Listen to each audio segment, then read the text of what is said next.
So I recently went through something I wouldn't wish on my worst enemy. You see, when the sound of sirens fills your street, when red and blue lights bounce off your windows, you think of crime scenes, accidents, maybe even tragedy. But that night, the tragedy wasn't mine. It belonged to someone who thought they were untouchable. Someone who believed the HOA was her crown and the neighborhood her kingdom.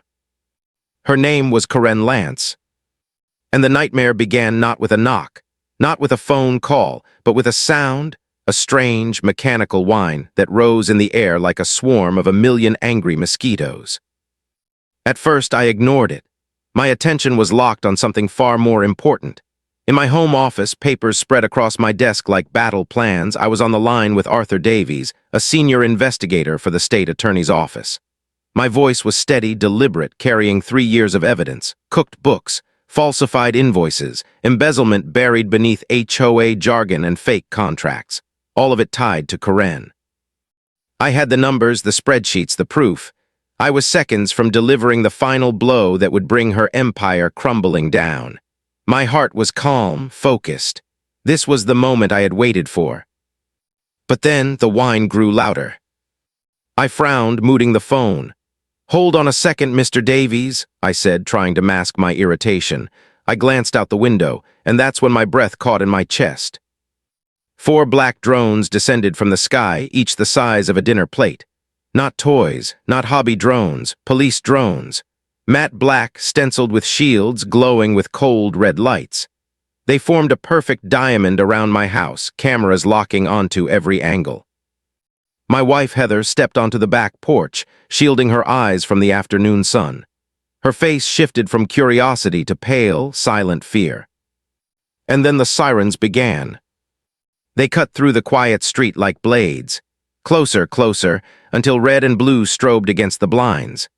A spotlight slashed across my chest through the window, and a voice boomed from a bullhorn.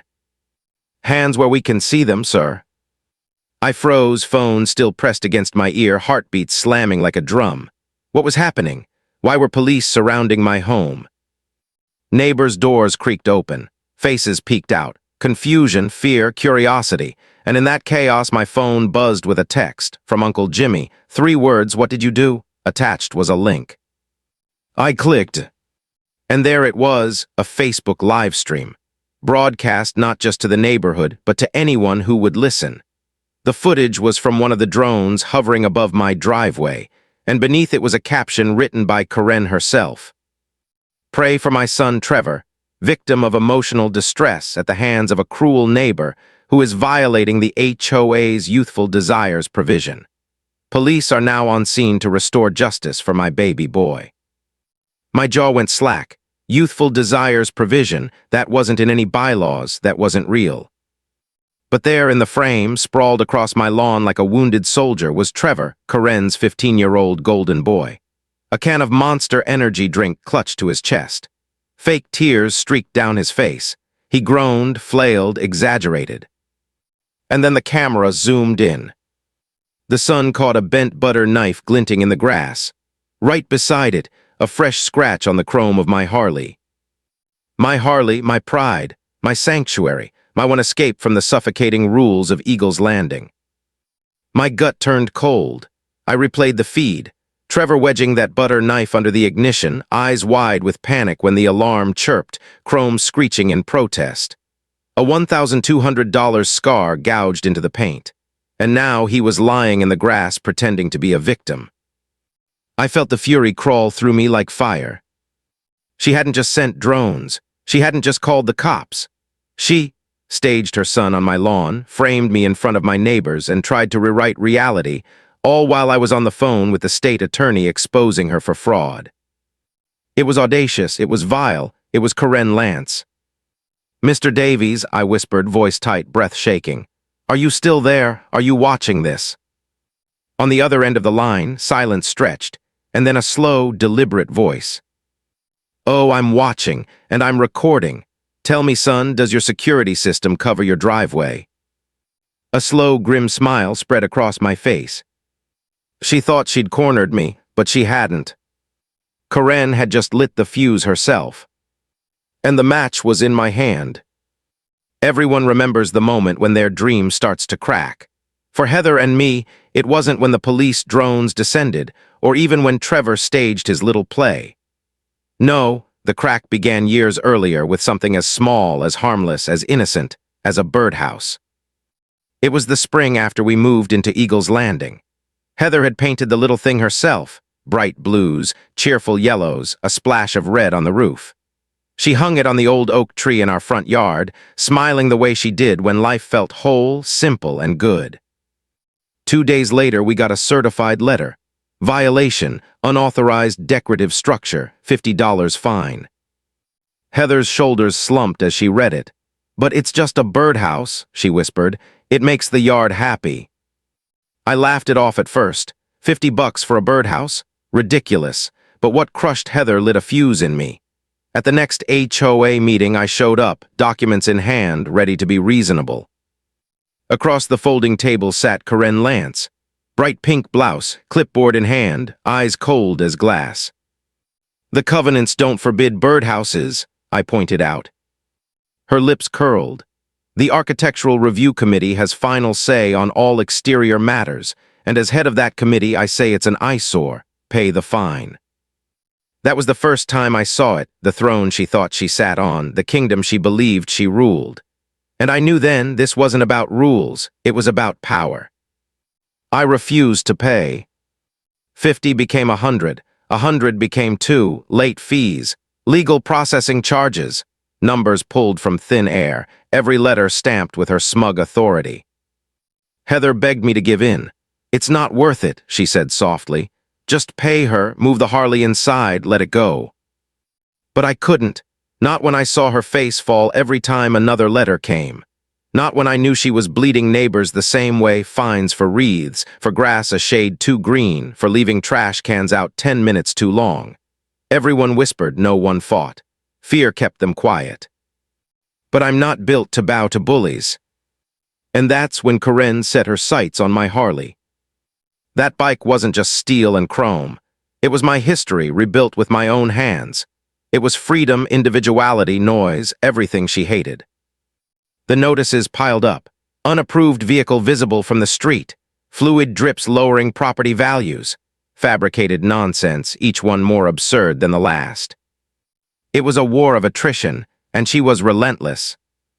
But my day job was my weapon. Forensic accounting.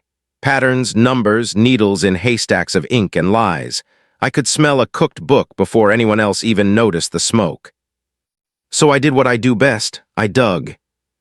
By law, I had the right to review the HOA's financial records. I filed a formal request. Karen stalled, dodged, pretended not to hear. But eventually she had to hand them over. Hundreds of pages, budgets, receipts, spreadsheets meant to overwhelm. But that was my playground. I cross-referenced every line, and I found it, the missing pieces in her shiny empire. Ghost employees on payroll. Kickbacks funneled through consulting firms that didn't exist. Thousands siphoned into slush funds no one knew about. It wasn't just pettiness, it wasn't just bullying. Karen wasn't running an HOA, she was running a racket. Heather didn't know the full picture. I didn't want her to, she already carried enough worry. She only knew I was building a case, she only knew I was preparing for war. And then came the night that set everything in motion. I was polishing chrome, the Harley gleaming under the garage light. Heather brought iced tea, her voice tentative. "Are you sure about this?" Poking the bear. "The bear, been poking us for 2 years," I said, softer than I meant. "It's time someone poked back. She's not just a bully, she's a thief." That's when I saw him. Trevor, 15, swaggering down the sidewalk like he owned it. Eyes locked on the bike. That look, not admiration, calculation, like a fox eyeing the henhouse. I felt it in my gut, the warning bell. That night I installed the camera. Discreet, 4K, motion activated. A lens aimed directly at the Harley. The next morning another letter appeared. Violation, unauthorized exterior modification. $200 fine for the camera. Predictable, almost laughable. She was watching me. She knew I was digging, and she was trying to crush me before I could expose her. But she underestimated me. Every letter, every fine, every desperate move, it wasn't burying me. It was building my case. And I was done being her victim. Everyone asks me when I finally decided enough was enough. Truth is, it wasn't one big explosion. It was the quiet things, the look in Trevor's eye, the hum of the new security camera, the thick envelope of financials dumped on my desk like she thought numbers could drown me. I spent nights buried in paper, coffee cold beside me, the glow of spreadsheets on my screen. Every line I traced told the same story: theft, kickbacks hidden under maintenance contracts, checks to P.O. boxes linked to her cousin, landscaping companies that existed only on paper. The deeper I dug, the clearer it became. Karen wasn't just a neighborhood tyrant, she was a criminal, and my quiet little community was her piggy bank. That's when I made the call. Arthur Davies, senior investigator with the state attorney's office. His voice was calm, detached, the kind of tone that made you think he'd heard it all before. But as I laid out each piece, the fake invoices, the shell companies, the slush funds, I heard his silence shift. Not just listening, leaning in. So you're alleging that Ms. Lance funneled over $30,000 to a landscaping company registered to a vacant lot? His voice was dry, paper rustling. Not alleging, I said, steady. Statting, I have the bank transfers, the invoices, a photo of the lot, it's geese and weeds, no business, no employees. I wasn't nervous. Not then. I was in my element, numbers don't lie, and my evidence was airtight.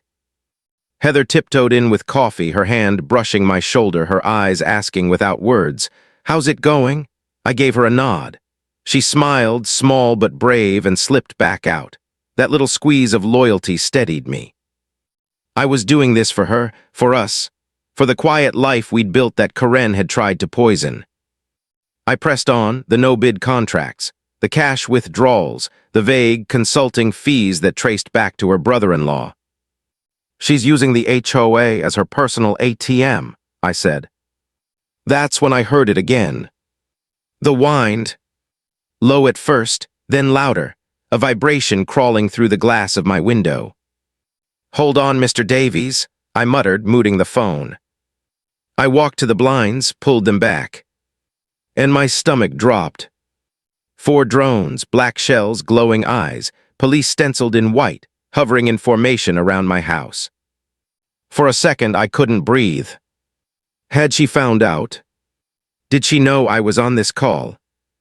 Was this for me? Sirens followed, closer, louder, red and blue lights painting the street. 3 police cars screeched to a halt in front of my lawn. Heather burst in, pale as chalk. "There are cops outside, 3 of them." I unmuted the phone, adrenaline in my throat. "Mr. Davies, you're not going to believe this. My house is surrounded by drones and police right now. I don't know why." "Stay on the line," he snapped, no longer detached. Sharp, commanding, "Do not hang up." Before I could answer, my phone buzzed. Uncle Jimmy. "What did you do?" "A link." I clicked, and the world tilted sideways. Karen's Facebook livestream. Drone footage trained on my driveway, on my Harley, on her son. The caption, "Pray for my son Trevor. Victim of emotional distress at the hands of a cruel neighbor. Police restoring justice under the HOA's Youthful Desires provision." My eyes went wide. Youthful Desires provision. That wasn't real. It wasn't in any bylaws. She made it up, entirely fabricated. And then the camera zoomed in. Trevor sprawled in the grass, monsterkin clutched like a relic, groaning theatrically. Beside him, the bent butter knife. And on my Harley, the scratch, fresh, jagged, a wound carved by his clumsy hands when he tried to jam that knife into the ignition. I replayed the feed, saw him wedge it, saw the bike rock, heard the alarm chirp, saw his panic. A $1,200 scar. And now he was pretending to be the victim. My fists clenched, my chest burned. "Mr. Davies," I whispered, voice tight with fury, "you need to see this." I sent him the link. The silence stretched, then faint clicking on his end. I watched the live feed, Trevor pointing toward my house, finger trembling, face a mask of counterfeit terror. Any second, I expected a battering ram. Then Davies spoke, not calm, not professional, but cold, deadly. I see it. She has no idea you're on with me, does she? A slow smile spread across my face. Not a clue. The tension broke like glass. She thought she was pulling strings. But the truth was, she just hung herself. The thing about lies is that they're fragile. They shine bright for a moment like cheap glass catching the sun. But the second you tap them, they shatter. On Karen's livestream, Trevor's performance was already cracking. The cop kneeling beside him looked more confused than concerned. The kid clutched his monster can tighter than his fake wound, sipping between groans. Even the neighbors watching from their porches began to exchange uneasy glances. And then in my ear, Arthur Davies changed everything. "My name is Arthur Davies, State Attorney's Office," he barked to someone on the other end of the police line. "Patch me through to the senior officer on scene, right now." There was a pause, then frantic chatter. Within seconds, the sergeant in charge had Davies in his ear. The tone of the scene shifted like someone had pulled a curtain. Davies' voice cut back to me, calm again. "Do you have cameras?" "Yes," I said, my voice steadying. 4K audio, direct to cloud." "Perfect," he replied. "Stay inside. Do not engage. Let them do their job. They're about to get some new information." For the first time since the sirens started, I felt the ground tilt back under my feet. Karen had built her whole stunt on one assumption, that her voice would be the only one heard. A frantic mother, a staged victim, a live stream dripping with righteous fury. It was spectacle, theater. She thought everyone would believe her because in her world people always had. But she forgot something. This wasn't her stage anymore. This was Arthur Davies' stage. And she was about to be exposed as more than a petty tyrant. The live stream showed her packing in her yard, pink blouse glowing under the sun, arms flailing as she pointed at my house. I could almost hear her screeching. The sergeant's face was unreadable, but I knew what he was hearing through that earpiece. That the man she accused was on the line with the state attorney at this very second. That video evidence existed. That her son wasn't a victim, but a thief fumbling with a butter knife. The ground was crumbling beneath her, and she had no idea. Heather's hand slid into mine. Her grip was trembling, but her eyes were steel. "She's evil," she whispered, then softer. "But don't sink to her level, please. Just let the law handle it. I just want our life back." Her words cut through me. Revenge was hot. Easy. I could have leaked the footage myself, plastered it across every screen in the neighborhood, watched Karen's empire collapse overnight. Part of me wanted that, wanted her humiliation, wanted her to feel the same fear she had shoved down our throats for years. But Heather was right. This wasn't about vengeance, it was about justice. And justice is colder, harder, permanent. So I swallowed the rage. "You'll have the footage in 5 minutes," I told Davies. That was my decision, to be a witness, not a vigilante. Outside, the drones rose, humming back into the sky. The police dispersed slowly, their radios crackling with instructions from higher up. The show was over. Karen stood on her lawn, confused, furious, her performance cut short without applause. She didn't know why, didn't know what had shifted. She thought she'd lost a skirmish. She had no idea she'd lost the war. 2 days later, I saw her at the clubhouse patio, latte in hand, bragging like nothing had happened. That's when a plainclothes detective tapped her shoulder and slid a report across the table. Unfounded 911 call. Preliminary evidence suggests juvenile son was attempting vehicle theft. Originating party, homeowner Karen Lance. The color drained from her face. She stammered, eyes darting. For the first time in years, she didn't look like a queen, she looked like prey. And that's when her arrogance betrayed her. Because instead of laying low, instead of hiding, she doubled down. 2 mornings later, another notice was taped to my door. Violation, nuisance activity. Cause, police presence disrupting the neighborhood. Fine, $500. She had fined me for the raid she herself had staged. The sheer audacity almost made me laugh. Almost. I scanned the notice and sent it to Davies with 2 words, Exhibit B. His reply was instant, Keep them coming. Every move she made was no longer an attack. It was evidence. Each petty violation, each desperate letter was another nail in her coffin. And while she tried to play checkers, I was building a chessboard. The kind that ends with checkmate. The thing about tyrants is they never fall quietly. They cling, clawing at power with both hands, even when the ground beneath them is already gone. Karen was no different. Her live stream vanished within hours, deleted in a panic. But it didn't matter. Dozens of neighbors had seen it. Screenshots had been saved. Rumors swirled like wildfire. Some believed her version, some whispered doubts. The truth was cracking through, but it needed one final push. That push came not from me, but from Uncle Jimmy. Jimmy was never one to sit on the sidelines. Retired plumber, neighborhood gossip columnist, and my self-appointed chief of staff. The man loved a good fight, especially against a bully. And when Davies told me the footage was now evidence, that it couldn't be leaked by me, Uncle Jimmy found a loophole. He filed a public records request, as a concerned citizen. The police department, already under the attorney's eye, had no choice but to comply. The 4K video, Trevor fumbling with the butter knife, scratching my Harley, then flopping onto the lawn in Oscar-worthy agony, became public record.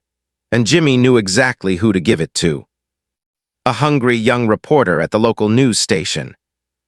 That night, the story led the evening broadcast. Full footage on air. Trevor's failed theft, his monsterkin theatrics, screenshots of Karen's youthful desires caption. And just to twist the knife, the reporter held up a copy of Karen's newest violation against me, a $500 fine for the very police raid she'd staged. The effect was nuclear. Phones lit up across Eagle's Landing. The community Facebook page exploded. Neighbors who'd lived in silence for years suddenly found their voices. Post after post poured out. She fined me for a holiday wreath, said it was excessively festive. She made me resod my lawn because she didn't like the shade of green. She threatened foreclosure over a garden gnome. One by one, the stories came. A tidal wave of resentment. Years of fear and humiliation boiling over into rage. Her inner circle of board members went quiet, slipping into the shadows. The rats deserting a sinking ship. And Karen, she panicked. Instead of retreating, she did what tyrants always do when the walls close in. She called an emergency HOA meeting. 3 days' notice, mandatory attendance. The purpose, to address malicious misinformation and to reinforce community standards. Her last-ditch attempt at control. She thought if she got everyone in one room, she could shout them back into submission. She thought her glare, her voice, her gavel could silence what had already grown too loud. But she had no idea what we were planning. Because this wasn't going to be her stage. It was going to be her public execution. My house became a war room. Uncle Jimmy manned the phones, rallying neighbors who were tired of being trampled. Heather, bless her, made sandwiches and coffee, nerves buzzing but resolve steady. She wasn't just watching anymore, she was standing beside me. And I sat with Arthur Davies on a secure video call, our plans spread out in front of us like battle maps. The fraud case is strong, he warned. But it's slow. Courts, filings, months of procedure. We need something immediate to break her grip. We already had it. The false police report, the video, the community anger, all of it ready to converge on one night, one meeting. She's going to come out swinging, Davies said. She'll attack you personally. Lie, deflect. She'll try to burn the house down around her. Be ready. His words were prophetic, because just hours before the meeting, someone slipped a manila envelope under my door. No note, no name. Inside, forged bank documents. My name, my supposed offshore account, fake wire transfers, an amateur attempt to frame me as the criminal. But in her haste, she'd made a mistake. A coffee stain, a sloppy annotation left on the last page. A transfer labeled per KL authorization payment for Lot 17 clearing. Karen Lance, Lot 17. Lot 17. The protected nature preserve at the edge of our neighborhood. The land she'd fought to rezone, claiming it was worthless, all for the good of the HOA. She wasn't just embezzling fines. She wasn't just a petty thief. She was trying to sell off community land for millions. And in her desperation to frame me, she'd left the breadcrumb herself. My hands trembled as I called Davies. Arthur, she just handed us the key to the kingdom. There was a sharp intake of breath on his end. She's not just an embezzler, this is public corruption. This is RICO territory. The stakes had just skyrocketed. Karen thought she was preparing for war. She didn't know she'd already set the match to her own funeral pyre. And in less than an hour, the entire neighborhood would be watching. The clubhouse at Eagle's Landing had never seen so many people. Usually, HOA meetings were half-empty affairs. A handful of neighbors sipping lukewarm coffee while Karen banged her gavel and dictated her will. But that night, every chair was filled. People stood in the back in the doorways, even spilling onto the patio. The air buzzed with tension. Conversations hummed in angry clusters, phones out, screens glowing with the replay of the news broadcast. For once, the neighbors weren't whispering behind closed doors. They were ready. Heather and I sat in the front row. It wasn't an accident. I wanted her to see me, to know I wasn't hiding, to feel my eyes on her every time she tried to wield her power. Karen swept in 5 minutes late, as if she were striding onto a stage she still believed she owned. Rose-pink blouse sharp against severe black slacks, gavel clutched in her hand. 2 remaining board members flanked her, looking more like prisoners than allies. She slammed the gavel down. The crack echoed through the clubhouse. This meeting will come to order. The room fell into a heavy silence. Her eyes scanned the crowd, settling on me with venom.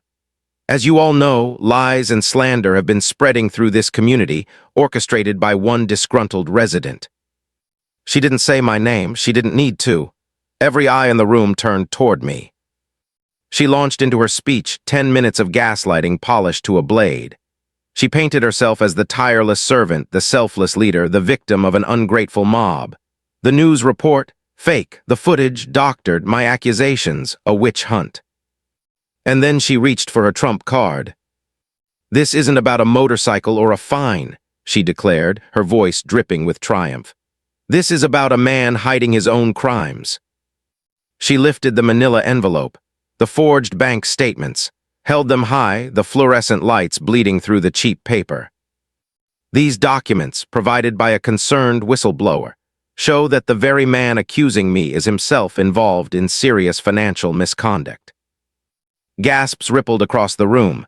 A few faces turned toward me, suspicion flickering. For a moment, she looked victorious again.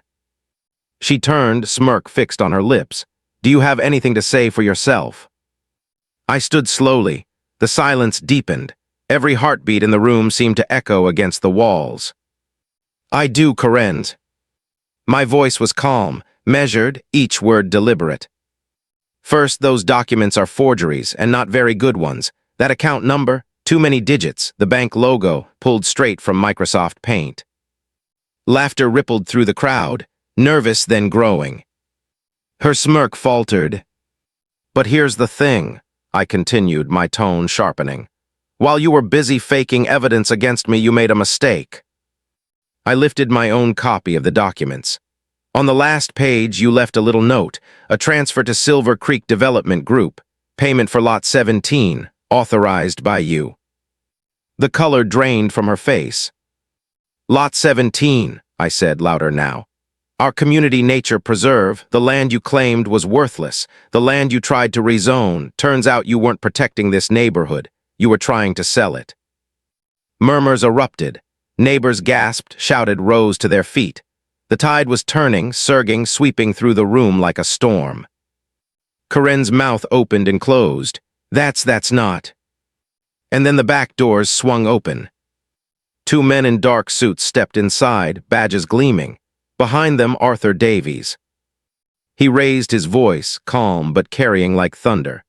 Karen Lance, you are under investigation by the state attorney's office for fraud, embezzlement, and public corruption.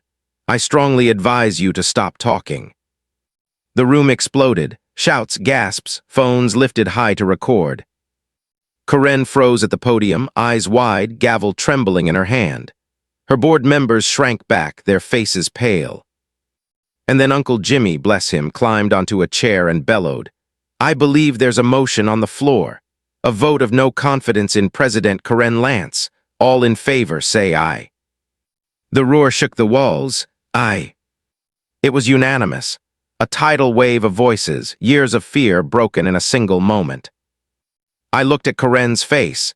The disbelief, the fury, the realization that her throne had been pulled out from under her.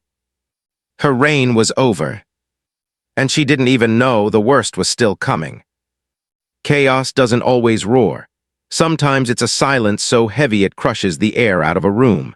That was the silence that fell after the unanimous vote. Karen stood frozen at the podium, mouth opening and closing, eyes darting wildly, searching for an ally who wasn't there. Her board members had vanished into the crowd, swallowed by neighbors who no longer feared her. The gavel she once wielded like a weapon now trembled in her hand, powerless.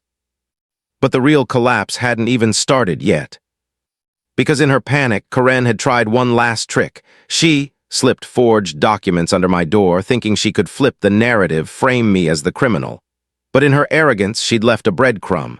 A note about Lot 17, the preserve, the land she'd sworn she was protecting. And that breadcrumb was dynamite. Arthur Davies stepped forward, his badge gleaming under the fluorescent lights, his voice calm but deadly. "Ms. Lance, your documents have already been reviewed. Not only are they forgeries, but they inadvertently expose a larger scheme. Silver Creek Development Group. Payment authorized for clearing Lot 17. That's a nature preserve designated for community use only." The crowd erupted in outrage. Voices shouted over each other. Phones went up, recording every second. Karen's face drained of color. "That's not no, you don't understand." But Davies cut her off with the precision of a scalpel. "We understand perfectly. This isn't just HOA fraud. This is public corruption, wire fraud, conspiracy, racketeering. You've escalated this to RICO territory." The word RICO landed like a bomb. Even neighbors who didn't know the legal details understood its weight. Karen stumbled back from the podium, her blouse sticking to her skin with sweat. She looked smaller now, diminished, like a queen stripped of her crown, standing in the ruins of her own making. I should have felt triumph, and in a way I did. But more than that, I felt clarity. This was what bullies never see coming, not the loud revenge, not the public shamming, but the slow, methodical weight of the law crushing down. Her empire had been built on intimidation, gossip, fines that were more fantasy than fact. But empires built on sand always collapse, and hers was collapsing in real time. Uncle Jimmy leaned close, whispering with a grin, "She just tried to frame you and handed you her confession instead. That's some Shakespearean karma right there." He wasn't wrong. Because the truth was, Karen hadn't just been greedy, she'd been reckless. Selling off a community nature preserve wasn't just theft, it was betrayal. It cut at the very soul of Eagle's Landing. The lake, the trees, the trails, they weren't hers to sell. They belonged to all of us. And now the whole neighborhood knew it. Neighbors shouted from the back. "She tried to sell our land. She was going to destroy the preserve. All those fines, all those threats, and she was lining her pockets." Her last fragments of control crumbled. Davies motioned to the men in suits. "Secure the documents. We'll be moving forward with charges." Karen's knees buckled. She grabbed the podium like it could hold her up. For the first time, her voice cracked. "You don't understand. I was trying to save this place. The HOA needed the money." But the words rang hollow. The faces staring back at her were not sympathetic. They were furious, betrayed. Heather squeezed my hand, her whisper trembling. "It's over, she's done." And she was right. The irony was almost too perfect. Karen had spent years punishing us for birdhouses, for wreaths, for grass a shade too green. She had fined me for a motorcycle parked neatly by my garage. She had mocked, humiliated, threatened. And now she was being undone not by my Harley, not by my defiance, but by her own arrogance. By the very documents she had forged in desperation. She had lit the match herself, and now she was burning. The sergeant who'd been at the raid stepped into the room, calm and deliberate. He addressed the crowd. Ladies and gentlemen, the state attorney's office is assuming jurisdiction. Please remain calm. This is now an active investigation." The neighbors cheered, some clapped, some cried. And in that moment, Karen wasn't the president anymore. She wasn't even a queen without a throne. She was just a criminal, exposed under the brightest light of all, the truth. The fall of a tyrant is never quiet. It ripples, it echoes, it leaves marks long after the crown hits the ground. Karen's collapse wasn't just about her arrest. It was about what happened in the days that followed. The very next morning, the story was everywhere. Local news replayed the footage on a loop, Trevor fumbling with the butter knife, Karen screaming about youthful desires, her face caught in that moment of pure shock when Davies read out the charges. Neighbors who'd once feared her laughed over morning coffee. Others shook their heads, wondering how they had let it go on for so long. By the end of the week, she wasn't just an HOA president. She was a headline. Local HOA leader indicted for fraud, corruption, and conspiracy. Her pink blouses and clipboards gave way to handcuffs and mugshots. Her empire of fines and threats unraveled like paper in the rain. Every bogus violation she'd ever filed was thrown out. The liens, the fees, the intimidation, gone. The new transitional board, made up of honest neighbors, voted to nullify her entire history of harassment. Heather and I watched from our porch as detectives carried boxes out of the HOA office. Years of records, stacks of paper that once held so much fear now carted away like trash. Uncle Jimmy called it poetic, I called it justice. But it wasn't just about her, it was about us, about the neighborhood she'd poisoned. For the first time in years, Eagle's Landing felt alive. Neighbors waved again. Children played in yards without fear of letters taped to their doors. The clubhouse, once Karen's throne room, became a place for laughter, for potlucks, for real community. And the preserve, Lot 17, was saved. The board passed a unanimous resolution reaffirming its permanent protection. The trees stood untouched, the lake rippled under the sun, and the land belonged to the people again, not to Karen's greed. One afternoon, I pulled the birdhouse out of the garage. The same one Heather had painted years ago, the one Karen had fined us for. I climbed a ladder and hung it proudly on the oak tree. Heather stepped onto the porch, arms wrapping around me as she rested her head against my back. "It looks happy there," she whispered. And it did. Later that day, I rolled the Harley out of the garage. The chrome gleamed in the sunlight, the engine roared to life, and the scratch Trevor had left glinted like a scar. For a moment, I thought about fixing it, but then I stopped. Some scars aren't meant to be hidden. They're reminders, proof that you stood your ground when it mattered. I revved the throttle, the sound booming down Cedar Lane like a victory hymn, scattering crows from the preserve we'd just saved. Neighbors stepped out of their houses, some cheering, some just smiling, relieved. For the first time in a long time, the noise of my Harley wasn't defiance. It was freedom. Heather climbed onto the seat behind me, arms wrapping around my waist. Together, we rode out of the neighborhood, wind in our faces, leaving the weight of Karen's reign behind us. The moral of it all didn't come with flashing lights or courtroom speeches. It came in quiet moments. The laughter at the clubhouse, the birdhouse swinging in the breeze, the preserve untouched, the sound of a Harley echoing like a promise. Sometimes justice isn't about revenge. It isn't about humiliating the tyrant or shouting the loudest. It's about patience, about truth, about knowing when to fight and knowing what you're fighting for. Karen thought she was untouchable. She thought power was fear. But fear is fragile. All it takes is one person standing up, refusing to bow, refusing to break. And when that happens, even the loudest bully can fall. As Heather and I rode down the open road, the sun setting behind us, I thought about everything we'd been through. The fines, the threats, the drones, the lies. And I realized something simple. Some things are worth fighting for. Your home, your family, your peace of mind. And when the storm finally breaks, when the dust settles, you understand the truth. That freedom isn't just the roar of a Harley on the open road. It's the silence of knowing you took your life back. You've heard this confession, now wait until you hear the next one. The truth that shatters everything you thought you knew.